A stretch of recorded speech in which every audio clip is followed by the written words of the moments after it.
За энэ малчны тухай хуулийн хэрэгжилтийн үр дагаврын үнэлгээ гэж байна л да. Эндээс огт хэрэгжээгүй энэ хуулийн 13, 14-р зүйл, 9-р зүйлийн хэрэгжээгүй хэсгүүд гэж байна. За энэ дэр хамгийн чухал заалтууд нь хэрэгжээгүй. Малчны хөрөнгө оруулалт эдийн засгийн чадамжийг сайжруулах нь ерөөсөө хэрэгжээгүй. За дээрэс нь 14-р зүйл бол санхүүжилт. За энэ бол нөгөө малчны сан байгуулах ямар их үүсвэрээс бүрэлдэх вэ гэдэг одоо ийм асуудал. За түрүүн сангийн амнаас тэр журам нь батлагдаагүй гэд баахан тайлбар хийсэн те. Тэгэхээр та нар бол одоо хууль тайлбарлах эрхгүй байхгүй юу? Шалтгаан тайлбарлах. Нэгэнд ингээд цаасан дээр гарцсан хуулийг таанаас биелүүлэх ёстой.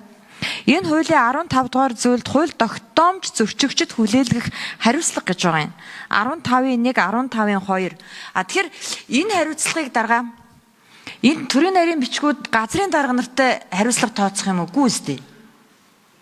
Сайдуудыг авчирмаар байна маргаашийн энэ сонсгол дээр тэгжээж энэ малчтынхаа эрх ашигыг хамгаалсан тэгжээж энэ төрийн эрх барих дээд байгууллагын баталсан хуулийн хэрэгжилтийг ярихгүй бол энэ төрийн нарийнууд газрын дарга нар чинь хууль тайлбарлаад байна.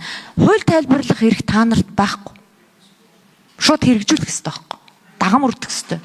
Энэ дээр нь улсын хурал онцгой бүрийн эрхээрээ хяналт тавих хэрэгтэй. Өнөөдөр энийг сонсгож байгаа шүү дээ. Тэгэхэд энд хариуцлага хүлээх нэг ч сайд байхгүй шүү дээ. Хөдөө орон нутгаас хол газраас ирсэн малчид сууж идэг. За энэ хуулийн бас нэг ноцтой хэрэгжлэгүүд заалт 7-гийн 3. Малчид өнөөдөр үйлдвэр хавржааны газар нь лицензийн талбайд өртчөөд нүүлгэн шилжүүлэлтэнд өртсөн. Хаана очихоо мэдэхгүй. Очих газар байхгүй. Манай тойрогт тийм байгаа. Одоо манай тойрогоос энд хүмүүс сууж лээ. Тэгээ энэ бүх хэрэгжилтийг тооцох сайд нарыг маргаашийн сонсгол дээр дуудаж ирээд энэ хуулийн сануулад хариуцлага тооцох талаар ярьж болохгүй юу? Би тийм саналаар болж байна. За. Маргаашийн сонсгол дээр ер нь бол бүх сайд нарыг дуудсан байгаа. Тэгэхээр өнөөдрийн энэ сонсгол ард нийт бүгдээрээ харж байгаа. Шууд нэвтрүүлгээр үзэж байгаа. Төрийн байгууллагуудаас гишүүд ямар асуулт асууж байна? Төрийн байгууллагууд хэрхэн хинэн төлөөлж сайдны эрх байгааг харж байна? Төлөөж байгаа төрийн нарийн бичгийн дараа газрын дарга нар хэрхэн хариулж байгааг харж байна? Гэрч болоод оролцогчид хурж ирээд харж байна. Бид энийг л хүсэж байгаа шүү дээ. Тэгээ энэний ар дээр хинтээ хариуцлага тооцох юм. Улсын хурлын бүрэн ганц эрх бол засгийн газартаа хариуцлага тооцох асуудал шүү дээ. Тэгэхээр саналыг бол авч яан маргааш бүх сайд нарыг байлгах.